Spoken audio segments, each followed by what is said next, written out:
এখন তো মাঝে মাঝে শুনে আপা আসবে, এখন আপা আসবে, আপার সাথে কি দুলাভাই আসবে কিনা? আপা তো আসবে, কিন্তু এমন সমস্যা সৃষ্টি হচ্ছে সাথে দুলাভাইকেও নিয়ে আসতে হবে। তা আপনারা প্রস্তুত থাকেন ফাঁসির রশি নিয়ে। এখানে আসলে এমনি কাজ চলবে না। এবার ফাঁসি ঢাকা কারাগারে হবে না, সরওয়ার উদ্যানে করতে হবে। তাহলে এই যে সুন্নতের কথা বলেন, ইসলামের কথা বলেন, কোরআনের কথা বলেন। কোরআনে কেন বলে হাত কাটে দেন?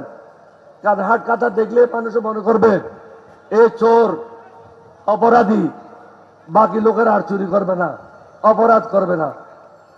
আমাদেরকেও সরওয়ার উদ্যানে নিয়ে এই বদমাইশদেরকে পিটাইতে হবে।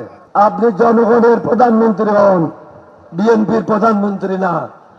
জনগণের প্রধানমন্ত্রী হতে হলে জনগণের আশা আকাঙ্ক্ষার প্রতিফলন ঘটাতে হবে। দুর্নীতিবাজ যে সমস্ত ব্যবসায়ীরা আছে তাদের ব্যবসায়িক প্রতিষ্ঠানগুলো পাহারা দিচ্ছে। আপনি খবর নিয়ে দেখেন, বসুন্ধরা দায়িত্বে কে আছে, সুমিত গ্রুপের দায়িত্বে কে আছে, এস আলমের দায়িত্বে কে আছে? আপনার নেতা, আপনার নেতার ছেলেরা, তারাই পাহারা দিচ্ছে, আপনাকে ভুল পথে পরিচালিত করছে।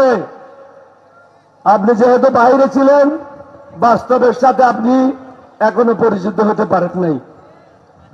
আমি অনুরোধ করব সিলেটবাসীর পক্ষ থেকে, আপনি জনগণের প্রধানমন্ত্রী হন, বিএনপির প্রধানমন্ত্রী না।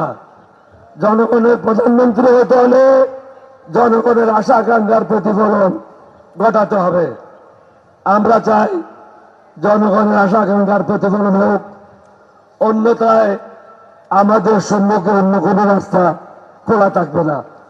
তখন শুধু একটাই হবে, এক দফা এক দাবি, এই সরকার কবে যাবি, এটা ছাড়া কোনো কিছু রাখবে না। আমাদেরকে ওই জায়গায় ধাক্কা দিয়ে দেবেন না।